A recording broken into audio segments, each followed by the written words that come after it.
Hi all, welcome to Andrea M. DSouza's kitchen. Today my brother Aaron is going to teach you something rather interesting. It is a combination between the Bengali chicken chaap and the Punjabi Makhani gravy. It is such a delicious blend that you won't stop at just one helping. And although this combination is extremely tasty, even the chaap by itself is delicious. Try it out. You can eat it as plain fried chicken or you can mix it with a makhani gravy. Either ways, you will definitely enjoy it. But before I go ahead, just a few usual reminders. Do remember to like this video and to subscribe to my YouTube channel and share it with your friends and your family and all those who love good cooking. These are the addresses where you can find me. Without further delay, here's the recipe. Have fun. Today we're going to make chicken chaap makhani.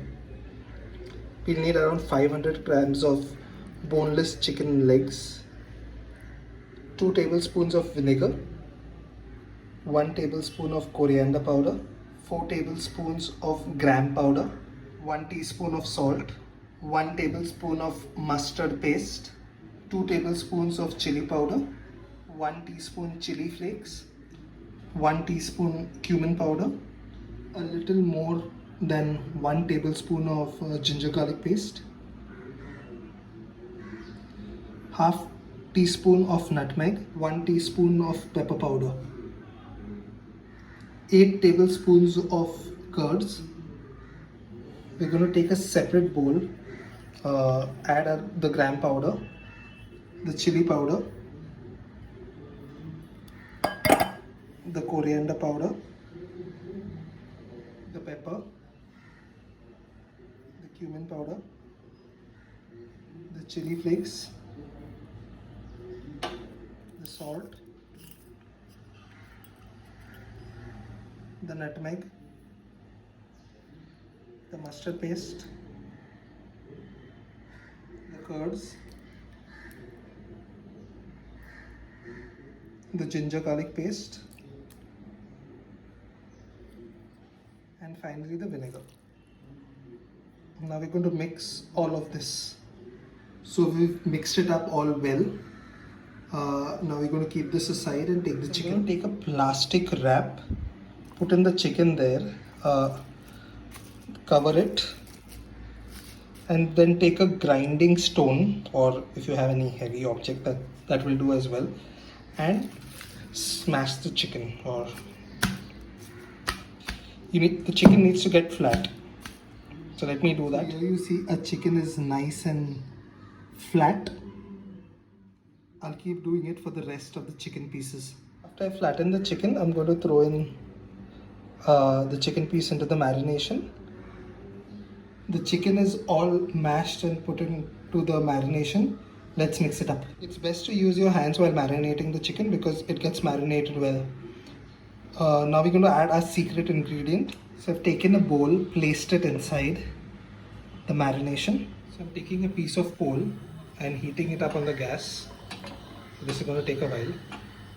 So once my coal is nice and hot, I'm going to place it in that bowl in the marination. The coal has gone into the marination and I'm going to add a piece of ghee and quickly cover it with a plastic. This aside for around an hour and a half.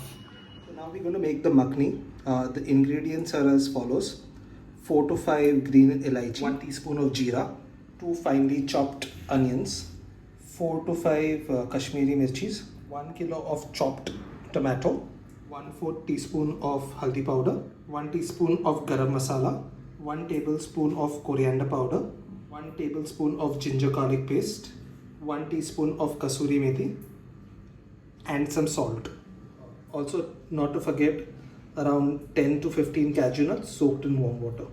Taken a vessel, added around 1 tablespoon of oil. Now we are going to add in around 2 tablespoons of ghee. Put 2 tablespoons of ghee. You can put butter as a substitute as well. Now on a high flame, we'll add in the elaichi and the pepper, and the jeera. Fry it a bit.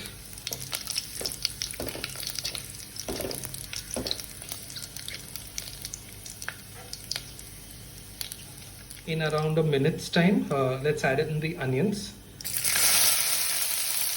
We need to fry the onions for around 5 minutes. On a high beam around 6 minutes, and the onions have started to brown. We'll throw in the chilies and mix it around for a minute or so. Now time to add in our tomatoes.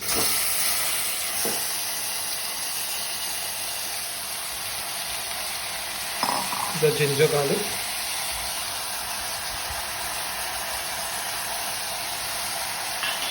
And the cashew nuts. Mix it up well. We've mixed it up well. Now we're going to let it cook for around 10 minutes. In around 8 minutes, I'm going to add in the coriander powder, the haldi powder, the garam masala, kasuri methi,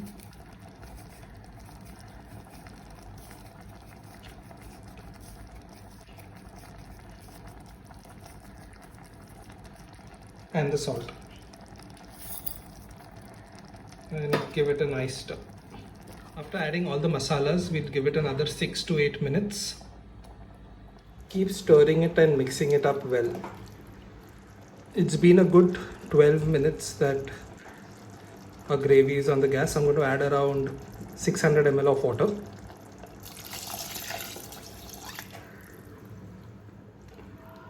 Again, mix it up well. Put it on a slow flame and leave it on for around 15 to 20 minutes. And I'm going to cover the gas. So time to fry the chicken now. I've taken out the plastic wrap and the coal. Fry the chicken in mustard oil. So I'm taking around 2 tablespoons of mustard oil. The more the better. So I've taken around 2 to 3 tablespoons of mustard oil. We're going to fry the chicken in the mustard oil. Adding the chicken in, we have to fry it till it's nice and golden brown. Also, don't worry, you can use whatever oil you have at home. You don't need mustard oil. We are on a low medium flame, not a high flame. So we're going to keep giving our gravy a stir. So I just open the lid to see how it's cooking. And close the lid back again. So it's been around 10 minutes. I just increased the flame a little to allow the water to boil. So you see the golden brown color. I've just flipped it over. You need to keep frying the chicken and keep rotating it until and unless the chicken is brown. Look at our chicken, it's turning golden brown. So our water is still evaporating. We'll give it a little while more, maybe another 5 minutes. Just increase the gas temperature so that it evaporates a little faster. Our chicken is done. Time to take out the first batch and keep continuing frying with all your chicken. So our gravy is ready.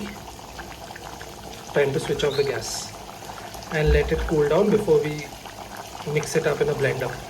So our chicken chop is ready. You can eat it plain, like fried chicken as well. It's pretty tasty. Back to our gravy now. We need to cool it down and use a blender and blend it into a fine paste.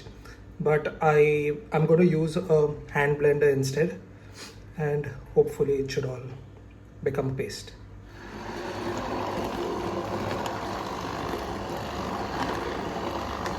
So our gravy is now blended. We're going to strain it now. Do remember, the same gravy can also be used if you're preparing butter chicken. So we strained the gravy. Look how nice and thick it is. This is the residue of the gravy. Now what I'm going to do is I'm going to add around 300 ml of water in the residue and again strain it. Make sure that the water is nice and boiling. So here you see it's all mixed up, and now we'll begin the straining process again. Now we begin our third part of the gravy. So the first part was frying the chaap. The second part is where we made the base of the gravy, and now we're going to mix both of them. So I've taken a pan with olive oil, any oil will do, and a glob of butter. We let it mix well. So our butter is melted. I'm going to take around a tablespoon of chopped garlic,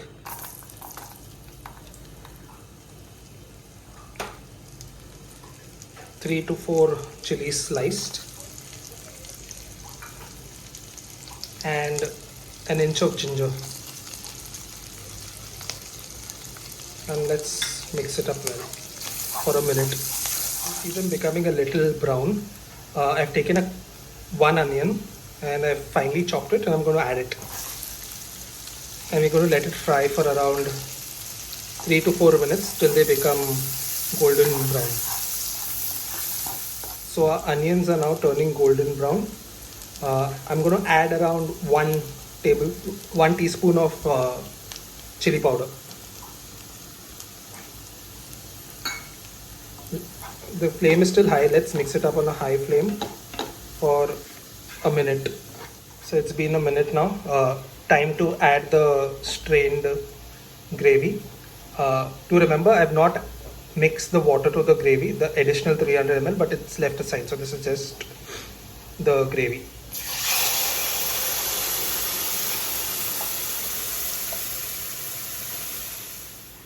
I'm going to reduce the flame to medium low and stir it for around 4 to 5 minutes. So it's been 5 minutes and I've just put a tablespoon of sugar. I'm going to add the remaining residue water. So that's the 300 ml.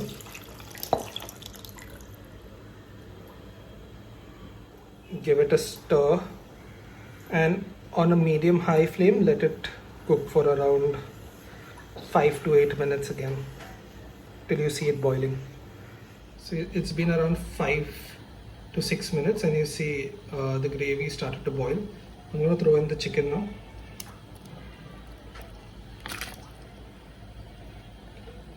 And mix it up well. So I've mixed it well. I'm going to leave it for another 5 minutes on the gas. So it's been around 4 minutes now. I'm going to add in the seasoning. So handful of coriander, some kasuri methi again crushed, roasted would be better, a pinch of garam masala, 1 lime. Let's give it a stir.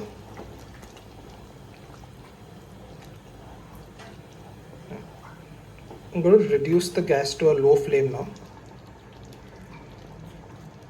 and add in around 5 tablespoons of cream. So the cream is in there. Mix it up well for a maximum of 2 to 3 minutes. So gravy is ready.